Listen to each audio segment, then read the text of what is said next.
మొన్నటి నుంచి అమరావతికి సంబంధించి ప్రధానంగా ఎదురవుతున్నటువంటి కొంతమంది రైతుల దగ్గరికి నారాయణ గారు వెళ్ళినప్పుడు మాకు చెరువుల్లో ఇచ్చారు, కుంటల్లో ఇచ్చారు, వాగుల్లో ఇచ్చారు. మేము ఇచ్చిన భూమేమో ఇక్కడ రోడ్డు మీద అయితే తీసుకెళ్ళి మీరు అక్కడ ఇస్తే ఎట్లా మా ఊళ్ళోనే ఇవ్వాలి కదా అని అడిగినటువంటి సందర్భాలున్నాయి. దాన్ని పరిష్కరిస్తామంటూ అక్కడ హామీలు ఇచ్చి ముందుకు వెళ్ళినటువంటి సందర్భం. అయితే అసలు ఎట్లా ఇస్తారు ఇది? చెరువులు ఇప్పుడు హైడ్రా ఎందుకు పెట్టారు? చెరువుల పరిరక్షణ. అట్లాగే ఇక్కడ ఉన్నటువంటి జలవనరులన్నిటిని సంరక్షిస్తామని చెప్పారు కదా బాబు గారు. దాని చుట్టూ పార్కులు కూడా ఏర్పాటు చేస్తున్నారు కదా. మరి ఇప్పుడు చెరువుల్ని చెరబట్టిన సిఆర్డీ అంటూ సాక్షి ఒక కథనాన్ని ప్రచురం చేసింది. రాజధానిలో తుళ్ళూరు, పిచ్చుకలపాలెం చెరువులను కబ్జా చేసి వాటిలో రైతులకు ప్లాట్లు వేశారంటూ. రాజధాని అమరావతి పేరుతో ఆ ప్రాంత రైతులకు చంద్రబాబు ప్రభుత్వం చేస్తున్న అన్యాయాలు అన్నీ నీవు కావు. తొలిదశ కింద 10 ఏళ్ల క్రితం భూ సమీకరణకు భూములు ఇచ్చిన రైతులకు ఇవ్వాల్సిన ప్లాట్లో కొన్ని రిజిస్ట్రేషన్ చేసిన ఇప్పటివరకు ఆ ప్లాట్లను అభివృద్ధి చేయలేదు. మరి కొందరికి అసలు ప్లాట్లే ఇవ్వలేదు. ఇప్పుడు రాజధాని ప్రాంత అభివృద్ధి సంస్థ సిఆర్డీఏ చెరువు భూములు ప్లాట్లుగా మార్చి రైతులకు ఇచ్చి వాళ్ళని మోసం చేస్తుంది. ఇది రైతులకు ఇచ్చిన హామీకి పూర్తి విరుద్ధం. పైగా భవిష్యత్తులో ఈ చెరువు భూములు అంటూ ప్రభుత్వం ఇక్కడి నుంచి రైతుల్ని ఇళ్లను కూలగొట్టి పంపించేసే అవకాశాలు అధికం.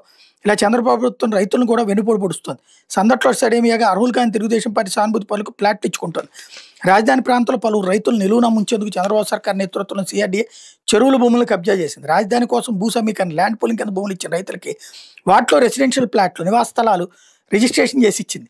ఆ ముసుగులో టీడీపీ సానుభూతి పనులు ప్రభుత్వ పెద్దల సన్నిహితులకు ప్లాట్లు రిజిస్ట్రేషన్ చేసి ఇచ్చిందంటూ రైతులు ఆరోపిస్తున్నారు. తుళ్ళూరు, పిచ్చుకలపాలెం చెరువు భూముల్లో రెసిడెన్షియల్ ప్లాట్లను సిఆర్డీఏ రిజిస్ట్రేషన్ చేసి ఇవ్వడమే అందుకు ఆధారం. దొండపాడు చెరువును కబ్జా చేసి చదును చేసి సీడ్ యాక్సెస్ రోడ్డు నిర్మించడం మరో నిదర్శనం. గుంటూరు జిల్లా తుళ్ళూరు, తాడికొండ, మంగళగిరి మండలాల్లో 29 గ్రామాల్లోని 29,233 మంది రైతులు 34,937 ఎకరాలను రాజధానికి నిర్మాణం కోసం భూ సమీకరణ కింద సిఆర్డీకి ఇచ్చారు. ఈ రైతులకు మెట్ట భూమి ఎకరానికి అభివృద్ధి చేసిన 1000 గజాల రెసిడెన్షియల్, 200 గజాల వాణిజ్య ప్లాట్లు ఇస్తామని, మాగాని జరీబ్ భూములు అయితే ఎకరానికి 1000 గజాల నివాస, 450 గజాల కమర్షియల్ ప్లాట్ ఇస్తామని ప్రభుత్వం హామీ ఇచ్చింది.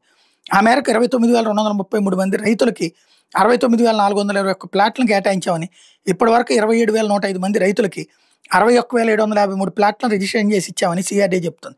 ఇంకా 2,128 మంది రైతులకి 7,665 ప్లాట్లను ఇవ్వాల్సి ఉందని పేర్కొంది. తుళ్ళూరు మండలం పిచ్చుకలపాలెంలో రీసర్వే అండ్ రీసెటిల్మెంట్ రిజిస్టర్ ప్రకారం సర్వే నెంబర్ 87లో 11.25 ఎకరాలు, సర్వే నెంబర్ 88లో 0.31, 89లో 0.59 ఎకరాలు చెరువు భూమిని స్పష్టంగా ఉంది. ఆ గ్రామ భౌగోళిక మ్యాప్లోనూ సర్వే నెంబర్ 87లో చెరువు ఉన్నట్టు చూపుతోంది. కానీ ఆ చెరువు భూమిలో 78 మందికి సిఆర్డీఏ రెసిడెన్షియల్ ప్లాట్ను రిజిస్ట్రేషన్ కూడా చేసి ఇచ్చేసింది. ఆ ప్లాట్ రిజిస్ట్రేషన్ సమయంలో సర్వే నెంబర్ 87లో భూమి అసైన్ భూమిగా సిఆర్డీఏ పేర్కొన్న గమనార్హం. అంటే పిచ్చుకలపాలెం చెరువులో 11.25 ఎకరాల భూమిని అసైన్ భూమిగా మార్చేశారన్నది స్పష్టమవుతుంది. కొండవీటి వాగు వరదను మళ్లించేందుకు నెక్కల నుంచి పిచ్చుకలపాలెం వరకు 7.83 కిలోమీటర్ల పొడవుతో అవుతున్న గ్రావిటీ కెనాల్ పిచ్చుకలపాలెం చెరువులోనూ కొంత భాగం తవ్వారు. ఆ కెనాల్కి అటు ఇటుగా ఈ 78 మందికి ప్లాట్లు కేటాయించడం గమనార్హం. ఇక తుళ్ళూరులో సర్వే నెంబర్ 80లో 33.06 ఎకరాల విస్తీర్ణంలో చెరువు ఉంది. మీ భూమి వెబ్సైట్లో ఇప్పటికీ అది చెరువు భూమి అని అడంగల్ రికార్డు స్పష్టం చేస్తుంది. కానీ ఆ చెరువు భూమిలో 65 మందికి ప్లాట్లను రిజిస్ట్రేషన్ చేసి ఇచ్చేసింది. ఈ ప్రధాన రాజధాని ప్రాంతం సీడ్ క్యాపిటల్ కోల్కతా, చెన్నై జాతీయ రహదారితో అనుసంధానం చేస్తూ నిర్మిస్తున్న సీడ్ యాక్సెస్ రోడ్డు కోసం దొండపాడు చెరువుని సిఆర్డీఏ కబ్జా చేయడం గమనార్హం.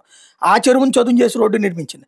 కొండవీటి వాగు, పాలవాగు ముంపు నుంచి రాజధాని అమరావతిని తప్పించడానికి ప్రపంచ బ్యాంకు సూచనల మేరకు నెదర్లాండ్కి చెందిన నిపుణులు రూపొందించిన ప్రణాళిక ప్రకారం ముంపు నివారణ పనులు సిఆర్డీ చేపట్టింది. చిన్నపాటి వర్షం కురిస్తే హైదరాబాద్, బెంగళూరు, చెన్నై వంటి మహానగరాలకు తరచుగా ముంపు సమస్య ఉత్పన్నమవుతుంది. దీని ప్రధాన కారణం చెరువులు, వాగులు, వంకలు ఆక్రమించడమేనన్నది బహిరంగ రహస్యమే. అసలే ముంపు ఉన్న రాజధాని ప్రాంతంలో చెరువులను కబ్జా చేసి వాటి స్వరూపాన్ని మార్చేస్తే వరద ముప్పు మరింత పెరుగుతుందని పర్యావరణ నిపుణులు స్పష్టం చేస్తున్నారు.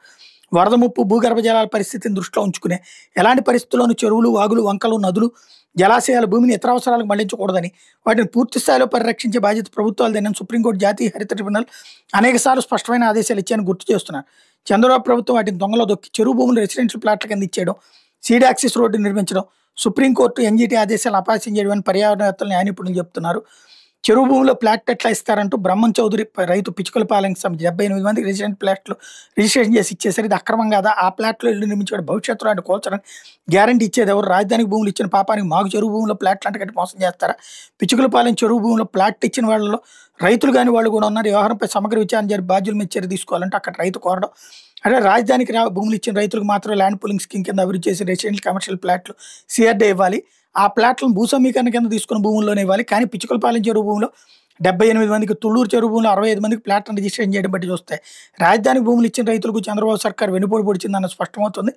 ఆ ప్లాట్లలో ఇళ్లను నిర్మించుకుంటే చట్ట ప్రకారం భవిష్యత్తులో వాటిని కూల్చేయడం ఖాయమని, అప్పుడు తమ పరిస్థితి ఏంటంటే రైతులు నిలదీస్తున్నారన్నట్టు వార్తని హైలైట్ చేసింది.